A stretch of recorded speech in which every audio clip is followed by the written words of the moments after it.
សួស្តីអ្នកទាំងអស់គ្នាខ្ញុំឈ្មោះឆាយីនៅក្នុងវីដេអូនេះខ្ញុំនឹងមកធ្វើការបង្ហាញអំពី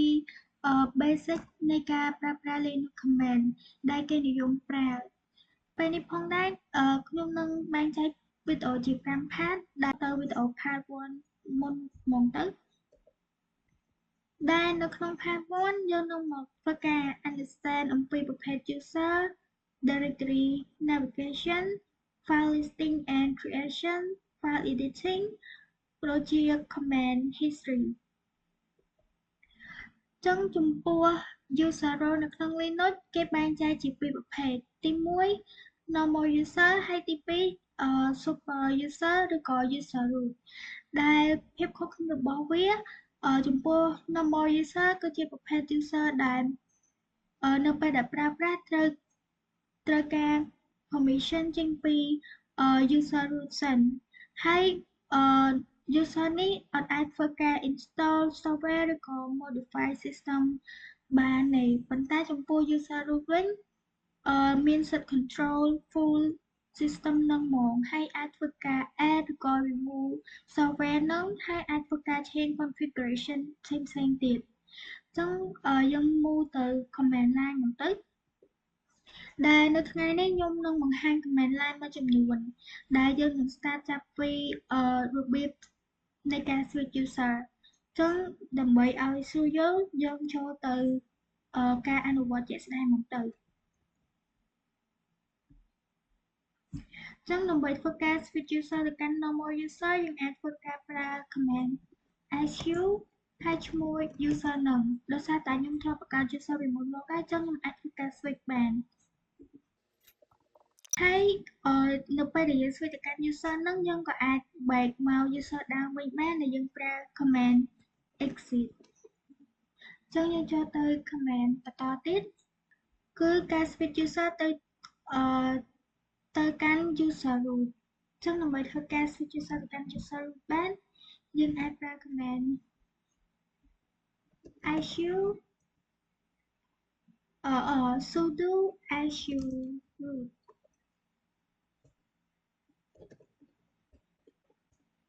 អូខេឥឡូវយើងបានចូលមកលើ user root ហើយអញ្ចឹងយើងចូលទៅ command មួយទៀត command who am I អញ្ចឹង who am I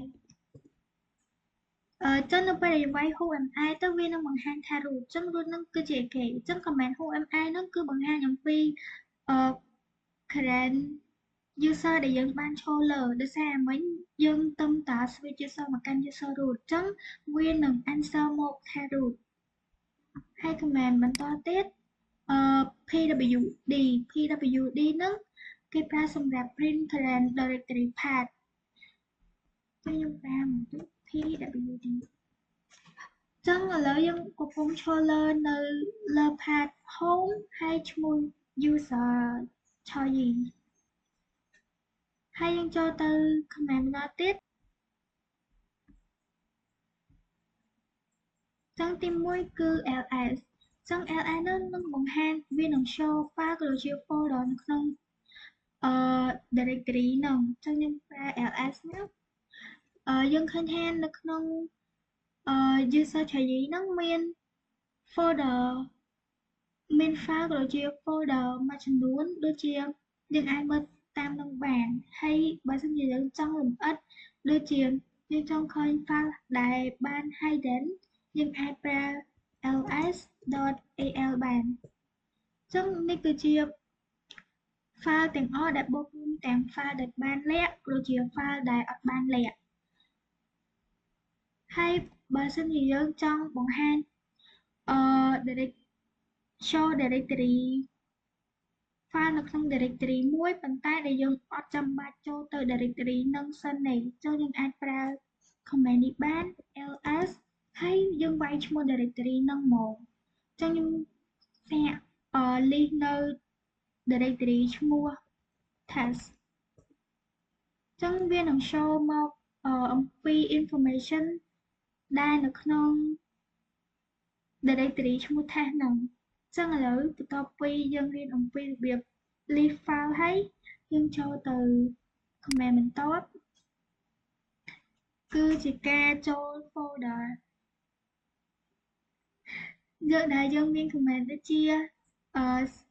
cd សញ្ញាទឹកក្លោកនឹងប្រើសម្រាប់យើង back to home ហើយ cd.2 បានន័យថាយើង back directory មកក្រោយមក directory ហើយ cd.2/.2 ទៀត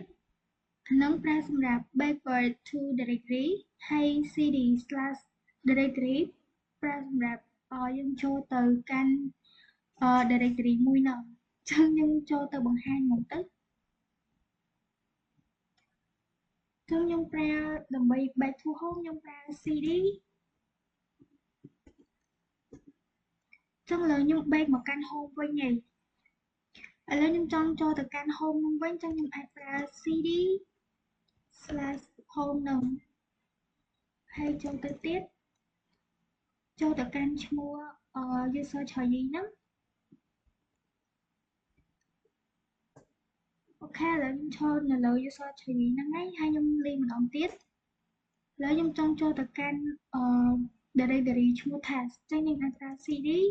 ហើយឈ្មោះយកមកខ្ញុំបានចូលទៅកាន់ test ហើយយើងសាកលេខមើលចូលនឹងថា test ហ្នឹងវាមាន folder ឬក៏ directory folder ឬក៏ file អីខ្លះឥឡូវខ្ញុំចង់ចូលទៅកាន់ test ហើយខ្ញុំចូលទៅកាន់folder ឈ្មោះ name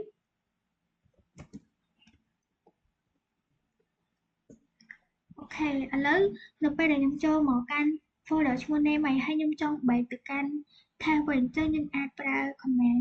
cd // ចុច2នេះនោះវានឹងបែកទៅកាន់ folder ឈ្មោះ test ប៉ុន្តែបើសិនជាយើងចង់បែកទៅកាន់ folder ឈ្មោះ home វិញយើងអាចប្រើ cd ចុច2// ចុច2ឥ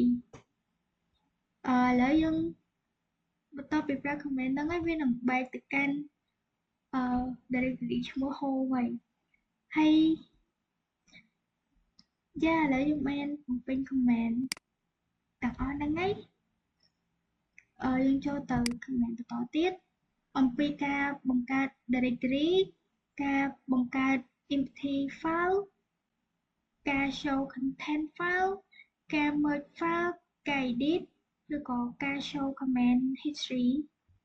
ចឹងយើងចាប់ផ្ដើមចេញពីការបង្កើត directory សិនដែលយើងអាចប្រើ command media directory ឈ្មោះ directory ហ្នឹងអូខេចឹង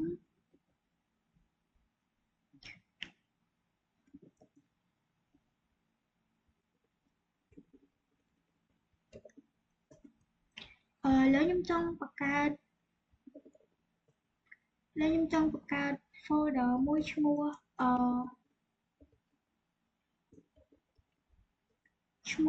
task3 ចឹងយើងអាចបង្កើតឈ្មោះនេះបានដែលយើងប្រើ make ទៀតឈ្មោះ directory ហ្នឹងអូខេឥឡូវបន្ទាប់ពីយើងបានបង្កើត directory ដែលប្រើ make នេះហើយយើងសន្មតថាយើងអាចចេះបង្កើត directory នឹងបានហើយអញ្ចឹងយើងចូលទៅចំណុចបន្តទៀតអំពីការបង្កើត file ការ show content នៃ file ហ្នឹងការ merge file ហើយនិងការ edit file អញ្ចឹងយើងចូលទៅការឧទាហរណ៍ជាក់ស្ដែងឥឡូវយើងបានបង្កើត directory មួយឈ្មោះ task3 អញ្ចឹងយើងធ្វើការ li មើលអញ្ចឹងវាប្រកាសជាអត់មាន show អីទេដោយសារតែយើងបានបង្កើតមិញហ្នឹងហើយអត់ទាន់បានបញ្ចូលទិន្នន័យទៅហ្នឹងអញ្ចឹងយើងសាកបង្កើត folder ឬក៏ file ដំបូងហ្នឹងឥឡូវខ្ញុំបង្កើត folder សិនដែលយើងប្រើ command ដែរ media dir ហើយដើម្បីបង្កើត file បន្តទៀតយើងអាចប្រើ touch ហើយឈ្មោះ file ដែលយើងចង់បង្កើតហ្នឹងឥឡូវខ្ញុំចង់ដាក់ឈ្មោះ myfile1.txt យើងសាក li មើល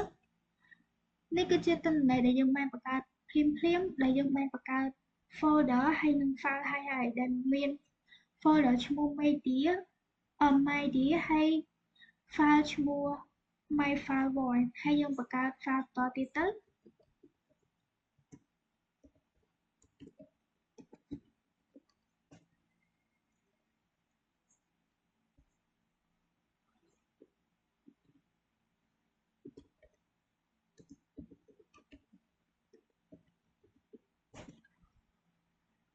li ម្ដងទៀតនេះគឺជា file ទី1និង file ទី2ដែលយើងបានបង្កើតហើយឥឡូវយើងសន្មតថាយើងអាចចេះបង្កើត folder ហើយនិង file ហើយអញ្ចឹងយើងចូលទៅ command ទី2គឺជាការ show content នៃ file ហ្នឹងអញ្ចឹងយើងអាចប្រើ command cat my file ហើយចង់បង្ហាញអំពី file ទី1អញ្ចឹងយើងអាចប្រើ cat ហើយឈ្មោះ file ដែលយើងចង់ show content ហ្នឹងវាប្រកាសណាវាប្រកាសជាអត់មានតន័យអីនៅក្នុង file ហ្នឹងឯងដោយសារតែយើងអត់ទាន់បានបញ្ចូលតន័យហ្នឹងអញ្ចឹងយើងចូលទៅចំណុចមួយទៀតគឺការ merge file ចូលគ្នាដែលដើម្បី merge file ហ្នឹងបានយើងអាចប្រើ cat ដែរឈ្មោះ file ដែលយើងចង់ merge ហ្នឹងចង់ merge file my file 1និង my file 2ចូលគ្នា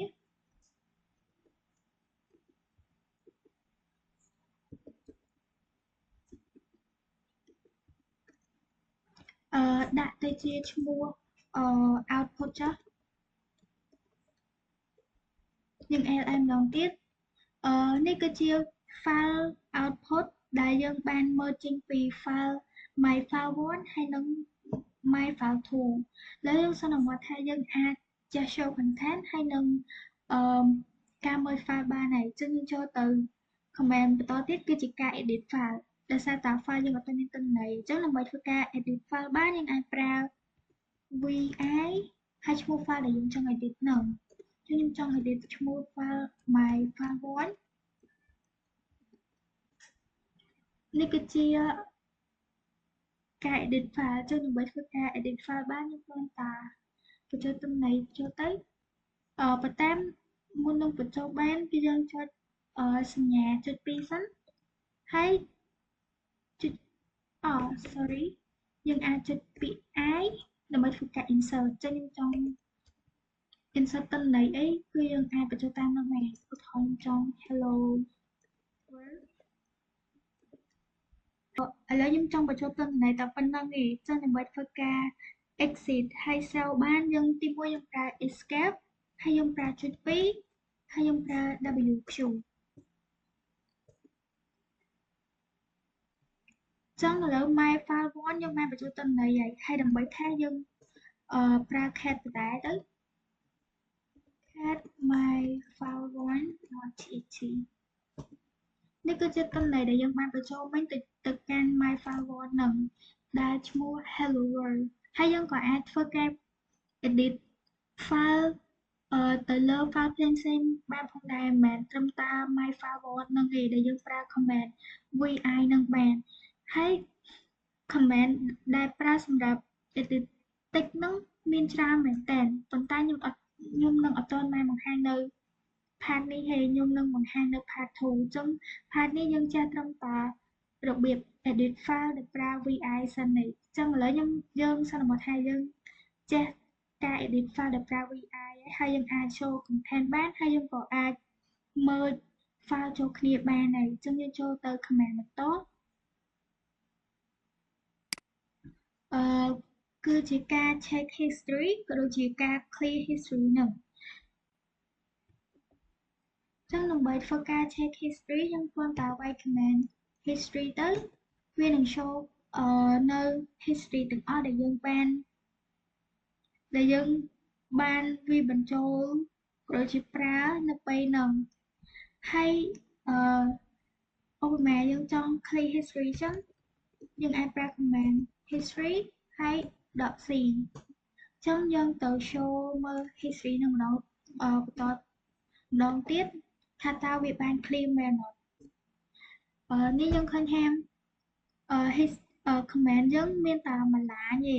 ដោយសារតែយើងបាន clear command ពីមុនមកហើយចឹងចំពោះវីដេអូ part 1ហ្នឹងខ្ញុំមានអីបង្ហាញតែប៉ុណ្្នឹងទេជួបគ្នាម្ដងទៀតនៅវីដេអូក្រោយ